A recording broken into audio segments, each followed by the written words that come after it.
Sabe, o que é que uma amizade que se desfaz, uma batalha interna travada em silêncio e um julgamento que abala um império podem ter em comum? Hoje a gente vai mergulhar fundo no tema do conflito, mas usando uma lente bem antiga. E o que vamos encontrar é um padrão que, olha, é surpreendente como ele conecta tudo isso. À primeira vista, parece que não tem nada a ver, né? Uma briga pessoal, uma crise política, são universos totalmente diferentes. Mas e se não forem? E se forem, na verdade, só escalas diferentes da mesmíssima história? É exatamente essa a investigação que a gente vai fazer agora. Para essa jornada, nossos guias vão ser 4 textos antigos: Provérbios, Salmos, o livro de Atos e Crônicas. Pense em cada um deles como uma lente de uma câmera.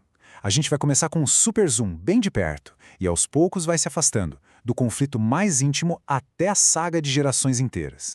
Vamos começar pelo campo de batalha que, de certa forma, todo mundo conhece: a relação entre duas pessoas. Um lugar onde as feridas são muito pessoais e as muralhas, bem, elas são invisíveis, mas extremamente reais. Olha só que metáfora poderosa que a gente encontra em Provérbios. Um irmão, uma pessoa próxima que foi ofendida, ela não se torna apenas alguém difícil de conversar. Não, ela se transforma numa fortaleza. E as muralhas dessa fortaleza, elas não são feitas de pedra, mas de dor, de ressentimento. E é aqui que a analogia fica ainda mais profunda. A ofensa é o que constrói a muralha, certo? Mas são as discussões, as palavras trocadas com raiva, que viram as trancas, os ferrolhos do portão. Cada novo argumento, cada acusação é mais uma trava sendo colocada, tornando a reconciliação algo quase impossível. Mas e se essa muralha não estiver do lado de fora? E se o conflito for, na verdade, uma tempestade acontecendo aqui dentro? Agora a gente vai mudar o foco e olhar para dentro, para a batalha que é travada na alma de uma única pessoa. O Salmo 5 mostra essa batalha interna de um jeito fascinante. De um lado tem um clamor, um pedido desesperado por ajuda divina, uma busca por um lugar seguro, por um guia. Do outro lado, o inimigo não é exatamente uma pessoa, mas a própria essência da falsidade, da destruição. É uma luta, na verdade, contra o caos. Percebe a virada de chave aqui? A questão não é mais tentar derrubar um portão trancado entre duas pessoas. A luta é pela própria integridade da alma. E a solução, então, não está na conversa, no diálogo, mas num apelo a algo maior, em busca de justiça e de abrigo. Ok, saindo da batalha interna, a gente entra na arena pública, e aqui o jogo muda. O conflito ganha novas regras, novos jogadores. Entram em cena as leis, a política, o peso das instituições. Bem-vindos ao mundo do conflito cívico. A história do julgamento do apóstolo Paulo, lá em Atos 25, é um caso de estudo perfeito sobre essa escalada. O que começa como uma disputa religiosa local, de repente vira um problemão político nas mãos do governador Festo. Ele se vê totalmente encurralado. E é nesse momento que Paulo faz a jogada mais ousada de todas. Apelo para César. Essa frase é o clímax da história. É muito mais que um pedido de socorro, é um movimento estratégico de mestre.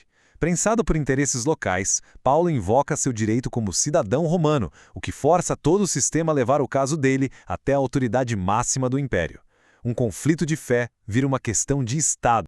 E quando a gente olha de perto, o que se vê é uma teia complexa de motivações. Não é uma luta simples de bem contra o mal, de jeito nenhum. Os líderes religiosos querem uma condenação a qualquer custo. O governador Festo está ali fazendo malabarismo político para não se queimar. E Paulo, ele só está buscando o único caminho que ele enxerga para um julgamento justo.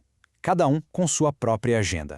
E agora, para nossa última parada, a gente vai dar o zoom máximo para trás. Vamos parar de olhar para dias ou anos e passar a observar como um conflito pode ecoar através de gerações e mais gerações. Esta é a saga de um povo. O livro de Crônicas é quase como uma série épica, contando uma saga histórica imensa. Ao longo de muitas gerações, a gente vê tribos como Ruben, Gad e Manassés enfrentando os mesmos inimigos repetidas vezes. Mas o mais interessante não é a batalha em si, e sim como o resultado dela muda drasticamente com o passar do tempo. E aqui um padrão muito claro se revela. A vitória ou a derrota, segundo essa narrativa, não depende só da força militar. A história que é contada é a seguinte: quando uma geração se mantém fiel às suas crenças, ela vence. Quando a geração seguinte se desvia, o resultado é a derrota, o exílio. O destino de um povo inteiro, ao longo de séculos, parece estar amarrado nesse fio da fidelidade. Bom, a gente viajou bastante, né? De uma briga entre duas pessoas até a saga de uma nação inteira. Agora, chegou a hora de juntar todas essas peças. O que esse padrão, que se repete em tantas escalas diferentes, realmente nos diz sobre a natureza do conflito? Essa nossa jornada nos mostrou 4 faces do mesmo fenômeno. A muralha da ofensa pessoal, a tempestade dentro da alma, a grande arena da política e, por fim, a longa marcha da história. 4 cenários completamente diferentes, mas com ecos surpreendentes uns nos outros.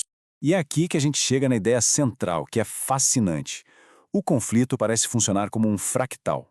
Sabe como um floco de neve repete o mesmo desenho básico em escalas cada vez menores? A dinâmica de ofensa, a busca por justiça e uma eventual resolução se repete da mesma forma. Seja entre 2 pessoas, dentro de uma única mente ou ao longo da história de uma civilização inteira. O que nos leva, então, a uma última pergunta, para a gente ficar pensando. Se o padrão é o mesmo em todos os lugares, desde a menor briga de casal até a maior das guerras, onde é que a busca pela resolução realmente começa? Talvez, só talvez, a resposta para os grandes conflitos do mundo esteja escondida em como a gente resolve os nossos pequenos conflitos de cada dia. Fica aí a reflexão.